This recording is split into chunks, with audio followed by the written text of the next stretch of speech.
आज हम लोग देखेंगे संज्ञा। व्याकरण में सेक्शन आता है संज्ञा। संज्ञा के बारे में आज हम लोग देखेंगे, ठीक है।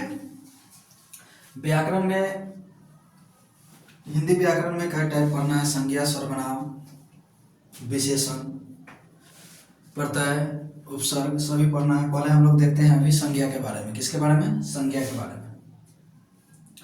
तो संज्ञा के बारे में देखेंगे कि संज्ञा आखिर है क्या। संज्ञा है क्या? संज्ञा को इंग्लिश में नाउन कहते हैं। संज्ञा को इंग्लिश में नाउन कहते हैं। अब देखते हैं, हम लिख दिए हैं पहले क्योंकि अब हम लोग को समझना है, ज़्यादा बड़का वीडियो ना हो और छोटा ही वीडियो में हम लोग जल्दी समझ ले इसको, ठीक है। तो पहले ही इसीलिए हम लिख दिए हैं। अब इसको समझते चलते हैं हम लोग, ठीक है। सभी बच्चे आराम से देखेंगे इसको, ठीक है। तो देखते हैं हम लोग संज्ञा क्या है। टॉपिक संज्ञा। आज का टॉपिक क्या है? संज्ञा। संज्ञा क्या है? संज्ञा क्या है? देखेंगे किसी व्यक्ति, वस्तु, स्थान या भाव के नाम का बोध कराने वाले शब्द को संज्ञा कहते हैं। जैसे रवि, रोहन, पटना, दिल्ली, हिमालय, गाय, फूल, चावल, वृक्ष, कलम, किताब, प्रेम, घृणा इत्यादि और सारा वर्ड संज्ञा हो सकते हैं, ठीक है। तो हम लोग फिर से देखेंगे इसका डिफिनीशन क्या हो जाएगा संज्ञा का। किसी व्यक्ति, वस्तु, स्थान या भाव के नाम का बोध कराने वाले शब्द को संज्ञा कहते हैं। जैसे रवि, रोहन, पटना, दिल्ली, हिमालय, गाय, फूल, चावल, वृक्ष, कलम, किताब, प्रेम, घृणा इत्यादि, ठीक है। अब हम लोग आगे देखते हैं। संज्ञा को समझ लिए, संज्ञा का डेफिनेशन हम लोग समझ में आ गया, हम लोग को परिभाषा समझ लिए। अब हम लोग देखते हैं क्या संज्ञा के भेद। भेद का मतलब होता है प्रकार। भेद का मतलब होता है प्रकार, कि संज्ञा का भेद कितना है, प्रकार कितना है, ठीक है। तब हम लोग देखते हैं संज्ञा के 5 भेद है। कितना है? 5 भेद। संज्ञा का 5 भेद है। पहला है जातिवाचक संज्ञा। पहला है जातिवाचक संज्ञा। दूसरा है व्यक्तिवाचक संज्ञा, ठीक है। फर्स्ट नंबर जातिवाचक संज्ञा, सेकेंड व्यक्तिवाचक संज्ञा, थर्ड में, तीसरा नंबर में हो जाएगा द्रव्यवाचक संज्ञा, 4 नंबर पे आ जाएगा भाववाचक संज्ञा, 5 नंबर पे आ जाएगा समूहवाचक संज्ञा, ठीक है। यहाँ पे इंग्लिश नहीं लिखे हैं, ठीक है, पर भी इसको समझ लेना है। इंग्लिश का यहाँ सेक्शन है, ये हिंदी का है, इसका भी इंग्लिश सबका इंग्लिश होता है, ठीक है। अब हम लोग 5 प्रकार देख लिए। संज्ञा के 5 भेद होते हैं। कौन कौन?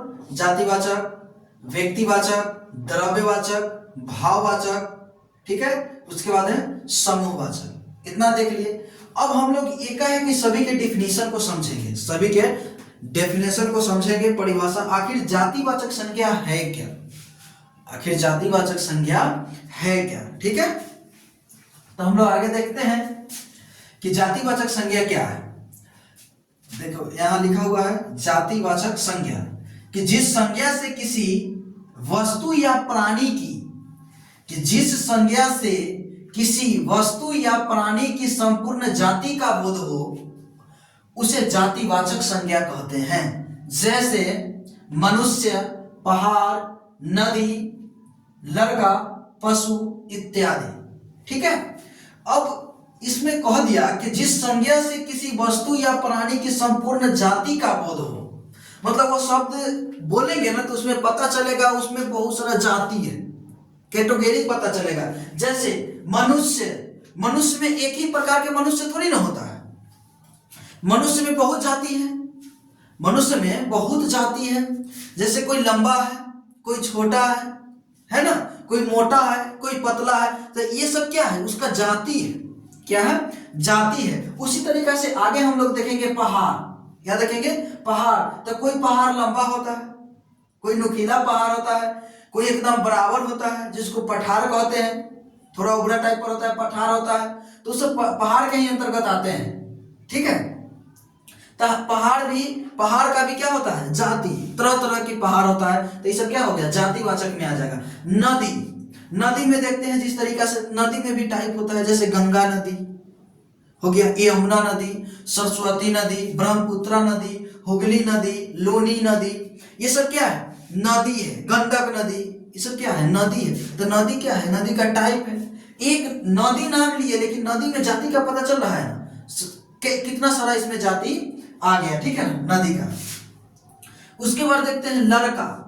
अगर हम लड़का के देखेंगे तो लड़का कह दिए तो उसमें बहुत सारा लड़का आ सकता है।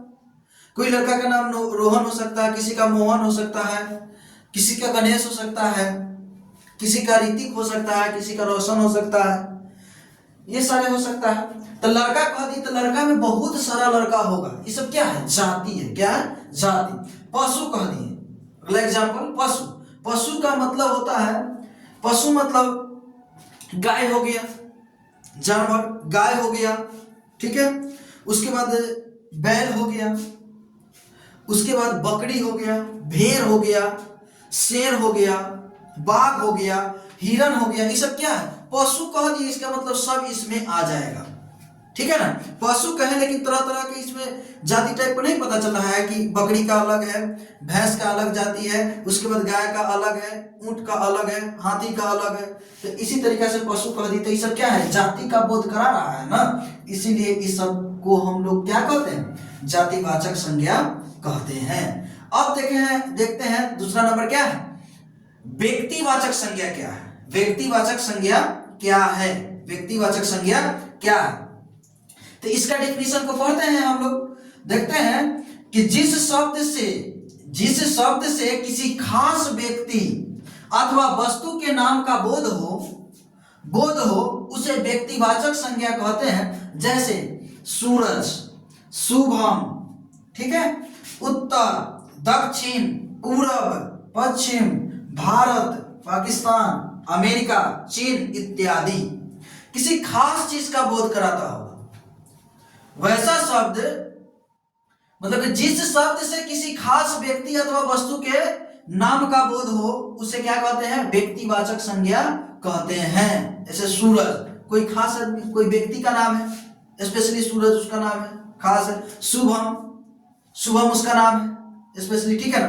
उत्तर दिशा है, ये तो दिशा उत्तर है, तो उत्तर एकदम फिक्स है कि नहीं, खास है कि नहीं। उत्तर को पूरब थोड़ी ना कहेंगे, उत्तर है तो उत्तर दिशा है, दक्षिण है तो जिस साइड दक्षिण है वो दक्षिण है, एकदम खास है। पश्चिम, पूर्व, ये सभी क्या है? खास है। उसके बाद देखते हैं भारत। भारत भी एक खास देश है कि नहीं? भारत एक खास देश है। उसी तरीके से पाकिस्तान भी क्या है? देश है, खास है। उसी तरीके से अमेरिका भी एक देश है, चीन भी है, अगला चीन इत्यादि बहुत सारे हो सकते हैं, ठीक है। तो अभी हम लोग देख लिए दो गो टाइप संज्ञा का, दो गो प्रकार देख लिए, जातिवाचक संज्ञा, व्यक्तिवाचक संज्ञा को देख लिए। आगे हम लोग देखेंगे द्रव्यवाचक संज्ञा, भाववाचक संज्ञा और समूहवाचक संज्ञा डेफिनेशन के साथ में। आप लोग बढ़िया से इसको देख लीजिए, नोट कर लीजिए और याद कर लीजिएगा, ठीक है। अगला वीडियो में और सेक्शन जो 3 गो बच गया है प्रकार, उसको लाने का प्रयास रहेगा, ठीक है, आप लोग के सपोर्ट से, ठीक है।